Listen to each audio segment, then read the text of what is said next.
ಮಕ್ಕಳೇ, ನಾನು ಈ ದಿನ ನಿಮಗೆ ಮಂತ್ರಿ ಪದವಿ ಎಂಬ ಕತೆ ಹೇಳುತ್ತಿದ್ದೇನೆ. ಹಿಂದೆ ಚಿತ್ರಪುರಿ ಎಂಬುದೊಂದು ರಾಜ್ಯವಿದ್ದಿತು. ಅಲ್ಲಿಯ ರಾಜನಿಗೆ ಸೋಮೇಶ್ವರನೆಂಬ ಮುಖ್ಯಮಂತ್ರಿಯೊಬ್ಬನು ಹೆಸರಾಗಿದ್ದನು. ಅವನು 2 ತಲೆಮಾರಿನ ರಾಜರಿಗೆ ಪರಿಪಾಲನೆಯ ವಿಷಯದಲ್ಲಿ ಆಲೋಚನೆ ಹೇಳುವ ವಿವೇಕವಂತನೆಂದೂ ದೊಡ್ಡ ಸಮರ್ಥನೆಂದೂ ಹೆಸರು ಗಳಿಸಿಕೊಂಡಿದ್ದನು. ಅವನಿಗೆ 80 ವರ್ಷ ಪ್ರಾಯವಾದಾಗ ಇನ್ನು ತಾನು ಮಂತ್ರಿ ಪದವಿಯಿಂದ ವಿರಮಿಸಿ ಕೊಳ್ಳಬೇಕೆಂದುಕೊಂಡು ಆ ಸಂಗತಿಯನ್ನು ರಾಜನಾದ ಅವಂತನೊಂದಿಗೆ ಹೇಳಿದನು. ಅವಂತನು ರಾಜ್ಯಾಧಿಕಾರಕ್ಕೆ ಬಂದು ಆಗ 3 ವರ್ಷವಷ್ಟೇ ಆಗಿತ್ತು.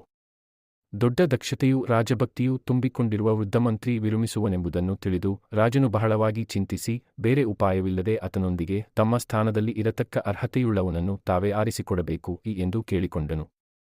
ಸೋಮೇಶ್ವರನು ಅದಕ್ಕೆ ಒಪ್ಪದೆ, ನಮ್ಮ ಪೀಳಿಗೆ ಮುಗಿದು ಹೋಯಿತು. ಈಗಿನ ಹೊಸ ತಲೆಮಾರಿನವರ ಶಕ್ತಿ ಸಾಮರ್ಥ್ಯಗಳನ್ನು ಕುರಿತು ನನಗೆ ಅಷ್ಟೇನೂ ತಿಳಿಯದು. ಆದುದರಿಂದ ಮಂತ್ರಿಯನ್ನು ನೀವೇ ಆರಿಸಿಕೊಳ್ಳುವುದು ಒಳ್ಳೆಯದು ಎಂದನು. ಅವಂತರಾಜನು ಮಂತ್ರಿ ಪದವಿಗೆ ಅರ್ಹರಾದವರಿಗಾಗಿ ದೇಶದೊಳಗೆಲ್ಲ ಡಂಗುರ ಸಾರಿಸಿದನು. ಆಮೇಲೆ ಆ ಪದವಿಯನ್ನು ಇಚ್ಛಿಸಿ ಬಂದ ಅನೇಕ ಮಂದಿ ವಿದ್ಯಾಧಿಕರಾದ ಯುವಕರಲ್ಲಿ ರಾಜನಿಗೆ ಅನಂತವರ್ಮ, ಕಪಿಲನಾಥ, ರಾಮಮಿಶ್ರ ಎಂಬವರು ಹೆಚ್ಚಿನ ಅರ್ಹತೆಯುಳ್ಳರಾಗಿ ಕಂಡರು.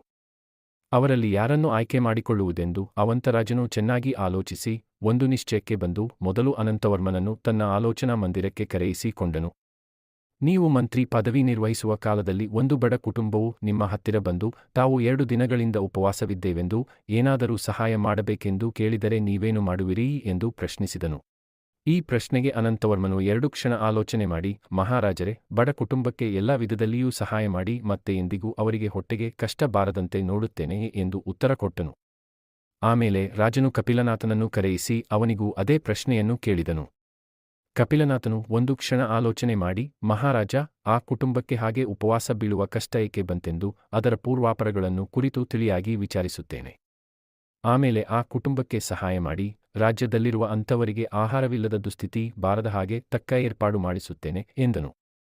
ಅವನನ್ನು ಕಳುಹಿಸಿ ರಾಜನು ರಾಮಮಿಶ್ರನನ್ನು ಕರೆಯಿಸಿ ಮೊದಲಿನ ಇಬ್ಬರಿಗೆ ಕೇಳಿದ ಅದೇ ಪ್ರಶ್ನೆಯನ್ನೇ ಕೇಳಿದನು.